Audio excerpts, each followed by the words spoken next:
Well, hello again, everybody. This is Patrick, and it's after work. It's 1:30 in the afternoon right now. I am out early. I can't tell you how psyched I am about this. The last couple of Mondays were holidays, so I didn't really have too many people scheduled on Mondays, and I haven't picked up that many new patients, so I had a hard time filling my Monday schedule. So at the beginning of the day, I let everybody know that I was available to help out and do visits for other people if they needed it. But we had all of our per diems in today, so nobody needed any extra help. So I get to go home. I guess that's one of the nice things about being salaried. Sometimes it works in your favor, sometimes against it. But that's okay. Only 2 visits today, so I'm done pretty early.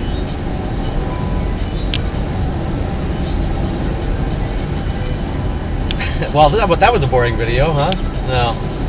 I did all my homework at the last minute yesterday, and since I'm off early today, theoretically I could get a head start on my homework, but I think we all know that that's not going to happen. I got my W-2 finally. W-2s just came out. I said, well, not finally. I mean, I got it at a pretty reasonable time. It's only the 23rd of January, so I got it in a good amount of time. I'm curious to see how much I paid in taxes. I've never once had to pay in taxes at tax time. I've always gotten taxes back. So I'm kind of curious to see what it'll be.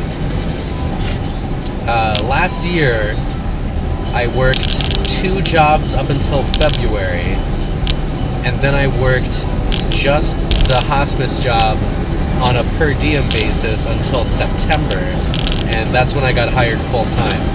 So, let's see what we got here. W-2, as I'm driving my car.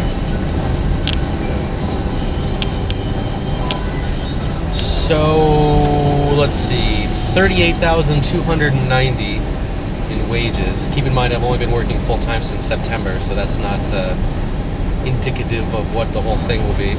Federal income tax withheld, $56,007. Social Security, $1,608.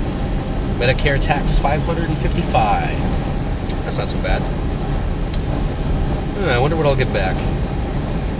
So my hourly rate right now, I mean, I'm salaried, but I think my salary is based on a 7.5-hour working day at $31.50 an hour. So it should be a lot more next time. And then I get to claim all the money I'm spending on tuition, so that'll work pretty well. Yep, that looks like about it. Oh, and then state income tax was $1,617. Ah, that's nice. So there's that. What's this? Ooh, a paycheck. This is the week that I got that payroll adjustment because I had been working a 5-day work week, not a 40-hour work week, but I think a 37.5-hour work week, and they've only been paying me for a 30-hour work week since November, so I gotta get a bonus. So let's see, gross pay, net pay, check number 1. Alright, so then there's that one. That's a check for $1,293. I think that was my payroll adjustment. And then what's this one?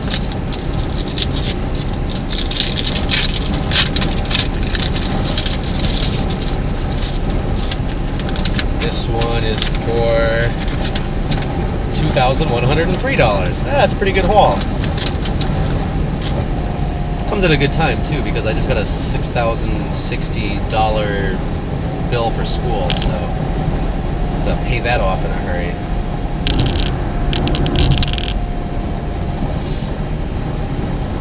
Yeah, I don't know what it works out to with 37.5-hour work weeks times 52 weeks times $31.50 an hour. What does that come out to? Well, I have a calculator on my watch. Let's figure that out. 31.50. Jeez, I hope the police don't see me doing this. Jeez. All right, times 37.5 hour work week. 37.5 equals, that's 1,181 per week.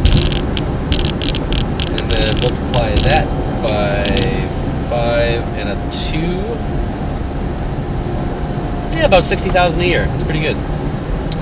61,425 before taxes, of course.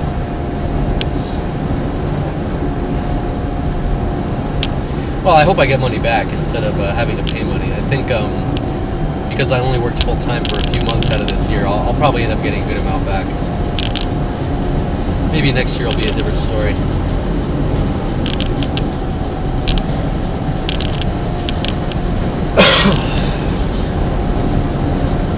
I just downloaded the Kindle reader for my phone. I was using a reader called Aldico or something like that for ebooks, but you could only buy books through this website called feedbooks.com, which was okay for a while. But then when I had read all of the things on it that I wanted to read and I was looking for new books to read, I had to go with Amazon because they just got a bigger library. So that's working out okay so far. There's a couple of different things about the interface that I don't like as well, but it all comes down to the availability of the ebooks, really. I just renewed my nursing malpractice insurance. Not a lot of people know that nurses carry malpractice insurance, but it's true, we do. It's a good thing to have, too. The Nurses Service Organization is the agency that sells it, the only one that I know of, anyway. And liability insurance for nurses is a lot less expensive than it is for doctors. And I'm told this because nurses tend to document everything that they do, so that makes them pretty easy to defend. I think I get something like $2 million a year liability coverage for $60, which is pretty good. I'm told, I don't have figures on this, but anecdotally I'm told that malpractice insurance for physicians costs, depending on what type of medicine they're practicing, upwards of $10,000 or more a year. I guess because doctors get sued more often. But yeah, I paid a little bit extra for an extra endorsement on my insurance to cover public speaking and like seminars, because I'm starting to do some public speaking and training and stuff like that. So there's a separate endorsement that you pay extra for on the nursing malpractice insurance that covers you for liability for the things that you say, like away from the bedside, like when you're teaching people or giving speeches and stuff like that. I mean, it costs so little. I think both types of insurance together were like around $100 or something like that, which is I mean, it's not that much. I pay like $100 or so a year for my license, to renew my license from like the Department of Public Health, and then another $100 or so for insurance coverage. It's really not a lot.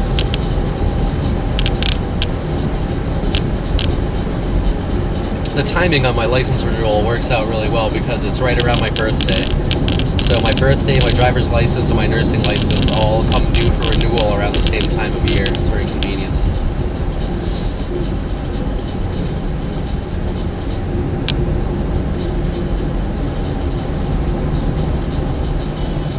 So tomorrow's going to be a little bit more of a hectic day. Instead of 2 visits scheduled, I have 4 visits scheduled. Which is, 4 is a good solid number. That's I mean, what I'm told we should all be trying to do. On my during my performance evaluation, I was told that I average 3.6 visits a day, and the goal is 3.8 visits a day. So I'm a little bit under that goal. But I'm told, for somebody who's only been working full time for a couple of months, that 3.6 is a good number. That in the past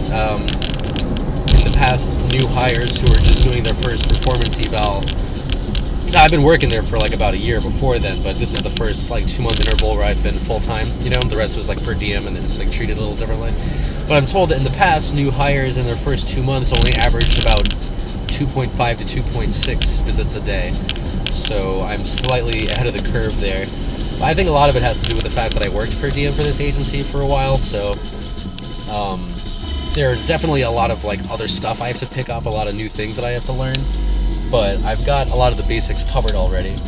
I still have to walk into my supervisor's office every couple of days and ask a really dumb question, but everybody's been good sports about it. I think we know that our patients are going to have to ask a lot of questions, and we want them to ask questions because we want to make sure the work gets done correctly. And by that same line of reasoning, I imagine, myself as a nurse, I'm expected to ask questions about things I don't understand because the alternative is not acceptable, and that's to just make it up as you go along.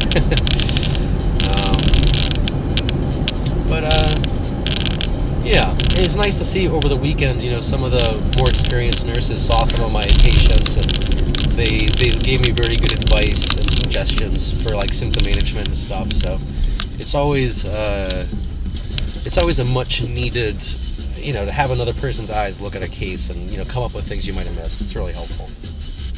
Well, I'm back home. I got the whole afternoon to myself. I probably won't do anything too exciting with it, but it's nice to be out early. So we'll see what happens tomorrow.